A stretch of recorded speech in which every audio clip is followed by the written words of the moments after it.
Hello दोस्तों, कल हम लोगों ने चर्चा किया था राष्ट्रवाद के बारे में। राष्ट्रवाद में हो गया सब असहयोग आंदोलन की चर्चा हो चुकी है। अब हम लोग असहयोग आंदोलन पहला जन आंदोलन था, उसको हम लोगों ने पढ़ लिया, जो मुख्य रूप से महात्मा गांधी के द्वारा चलाया गया था। अब हमको पढ़ना है उसके दूसरे आंदोलन का शुरुआत कैसे कैसे हुआ।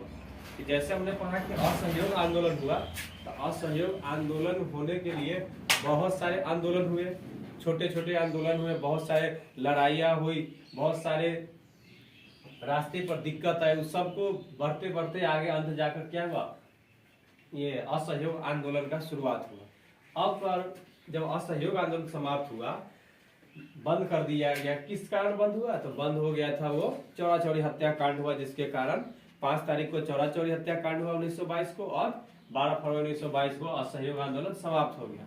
तो इसके बाद फिर आंदोलन का जो दूसरा चरण है, हम लोग पढ़ते हैं सविनय अवज्ञा आंदोलन। तो सविनय अवज्ञा आंदोलन ये नहीं कि तुरंत ही शुरू हो गया, इसके शुरू होने में भी वक्त लगा था। और ये कैसे हुआ?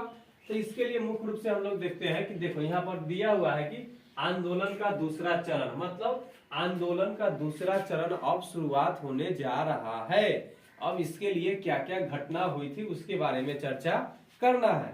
जैसे इसमें हमने पढ़ा है सचिंद्र नाथ सन्याल ने नागपुर में 1924 में क्या करा, हिंदुस्तान रिपब्लिक एसोसिएशन की स्थापना की। मतलब इन्होंने एक संगठन बनाया। क्यों बनाया? ताकि इससे जुड़ करके सभी लोग देश के विकास के बारे में, देश को आजादी के बारे में, देश के उत्थान के बारे में पढ़े, लोगों को बताए और आगे की ओर बढ़े। उसके बाद सबसे प्रमुख और एक चीज मिलता है हम लोग को पढ़ने के लिए, जिसको हम लोग बोलते हैं काकोरी कांड। काकोरी कांड क्या है?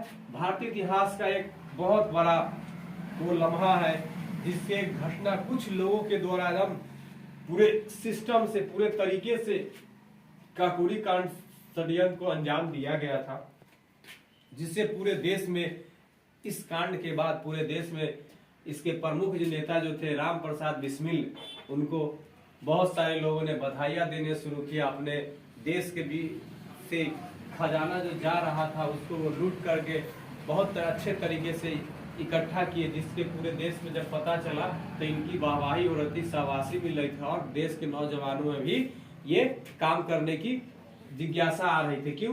क्योंकि इस काकोरी कांड जो हुआ था, इसमें क्या था, ब्रिटिश सरकार का खजाना जा रहा था, पैसा जा रहा था। कौन सा पैसा? टैक्स का उछला हुआ पैसा, जो भारतीय लोग से टैक्स के रूप में पैसा उछला जाता था, उसे वो लाद करके और ट्रेन से लाद करके ले जा रहा था। कहां से? तो वो ले जा रहा था सहारनपुर से लखनऊ। सहारनपुर से लखनऊ ले जा रहा था ये सारे पैसे और खजाने को लाद करके। उसी बीच में एक काकोरी जगह पड़ता है, स्टेशन छोटा सा, उसी काकोरी स्टेशन पर राम प्रसाद बिस्मिल ने क्या किया था, इस षड्यंत्र को अंजाम दिया था।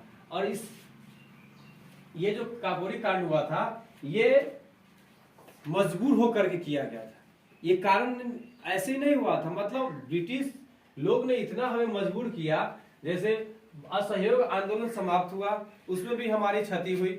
उसके बाद बहुत मतलब हमारे देश से बहुत राजस्व उछला जा रहा था, विभिन्न प्रकार का टैक्स उछला जा रहा था। इससे क्या था, यहाँ की जनता बहुत कमजोर होते चले, गरीब होते चले गए। यहाँ तक कि नौजवानों को लड़ने के लिए ब्रिटिश से कुछ भी नहीं था। ब्रिटिश लोगों से लड़ने के लिए कुछ भी नहीं था।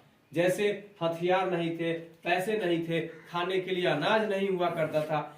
इस सारी घटनाओं से प्रेरित होकर के, इस सारी घटनाओं ने उन्हें मजबूर किया कि ब्रिटिश द्वारा जो खजाना ले जा रहा था सहारनपुर से लखनऊ के लिए होते हुए ट्रेन से, उसी बीच में काकोरी एक स्टेशन हॉल्ट पर था, वहां पर उसने रोक करके उसे लूटा। क्यों लूटा?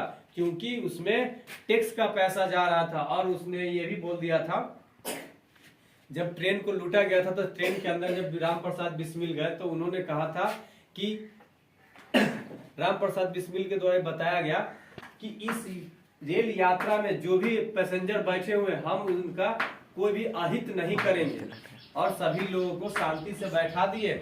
और जिस डब्बे में खजाना रखा हुआ था, उस डब्बे को आसानी से लेकर के क्या किए, उतार लिए और यहाँ से चले गए। ये था हमारा काकोरी कांड। और काकोरी कांड में बहुत सारे इनके साथी राम प्रसाद बिस्मिल के बारे में हम पढ़ेंगे और इनके कौन कौन से साथी आगे क्लास में हम चर्चा करेंगे। लेकिन मोटे तौर पर हमको ये समझ लेना है कि आंदोलन का दूसरा चरण अब ये शुरू हो चुका है और इसमें दो भूमिका आ गया है। सचिनंद्र नाथ समन्याल का आ गया है, जिन्होंने हिंदुस्तान रिपब्लिक एसोसिएशन की स्थापना की है 1924 में। ठीक है, तो आगे फिर अगले क्लास में हम चर्चा करेंगे काकोरी कांड के बारे में। ठीक, क्यों हुआ और इसके पीछे कारण क्या था काकोरी कांड का। काकोरी कांड का कारण था या काकोरी षड्यंत्र का मुख्य कारण था कि यहाँ पर जो देश के लोग थे उनके पास, जो नौजवान जो क्रांतिकारी लोग थे उनके पास आर्थिक रूप से भी कमजोर थे और हथियार का भी कमी था। इस सब को देखते हुए उन्होंने टैक्स को पैसा अपना पैसा समझ करके क्या किया, वो लूट लिए। लेकिन उनमें एक उनका साथी था जो उनके साथ गद्दारी भी किया। तो ये आगे हम पढ़ेंगे कि क्या क्या हुआ उनके साथ। ठीक है, लेकिन सबसे पहले देखते हैं काकोरी कांड जब हुआ तो इसमें मुख्य रूप से तो हम राम प्रसाद बिस्मिल इस कांड के लिए सबसे प्रमुख नेता हुए, मतलब सबसे प्रमुख नेता हुए, उनके नेतृत्व में चलाया गया काकोरी कांड। अब इसमें हमको जानना है कि आखिर काकोरी कांड हुआ तो उसमें मुख्य रूप से और कौन कौन लोग भाग लिए। पहला तो हम लोग जान गए कि राम प्रसाद बिस्मिल है।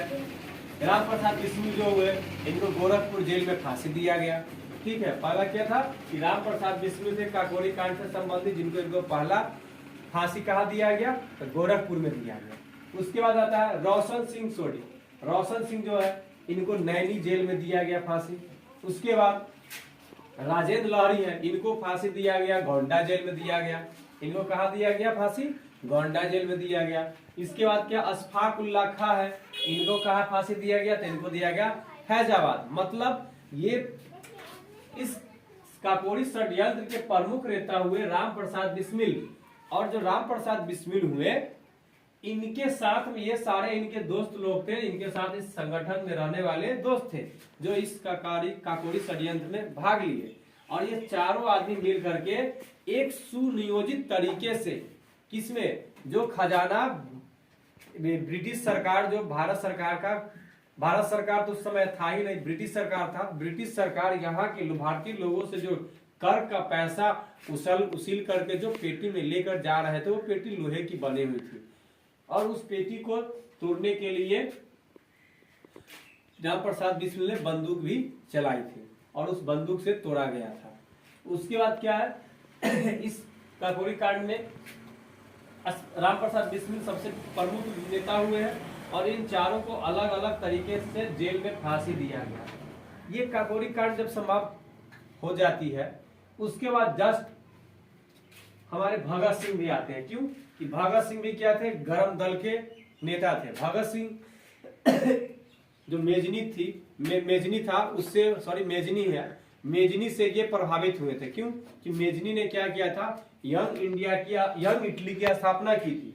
यंग इटली जो था मेजनी के द्वारा स्थापित किया गया था, जिससे क्या हुए थे, भगत सिंह बहुत प्रभावित हुए और उन्होंने भी क्या किया, नौजवान सभा का स्थापित किया। नौजवान सभा का प्रतिपादन किसने किया, तो भगत सिंह ने किया। किस लिए, क्योंकि वो भी गरम दल के नेता थे और काकोरी कांड का जैसे षड्यंत्र समाप्त हुआ और पता चला उनको कि ये सारी घटनाएं हो गई है और उनको फांसी दे दी गई है, तो इससे भगत सिंह क्या हुए, बहुत सारे देश के प्रति अपनी आप को रोक नहीं पाए और नौजवान सभा की स्थापना कर दिया। कब, 1926 में। और ये किससे प्रभावित होकर किए, तो ये मेजनी से प्रभावित होकर किए, क्योंकि मेजनी ने ही एक संगठन का स्थापना किया था जिसका नाम था यंग इटली। और यंग इटली को देखते हुए ने नौजवान सभा की स्थापना की है भगत सिंह और ये 1926 में। तो ये सारी दूसरे चरण की शुरुआत है। ये सारी घटना क्या है, गांधी जी के द्वारा चलाए गए जो दूसरे जन आंदोलन है उसकी ये शुरुआत करने की अग्रसर हम लोग हो रहे हैं। हमने पहले क्या जाना हमने सचिंद्रनाथ समन्याल के बारे में जाना, जिन्होंने क्या किया था, हिंदुस्तान रिपब्लिक एसोसिएशन की स्थापना किया।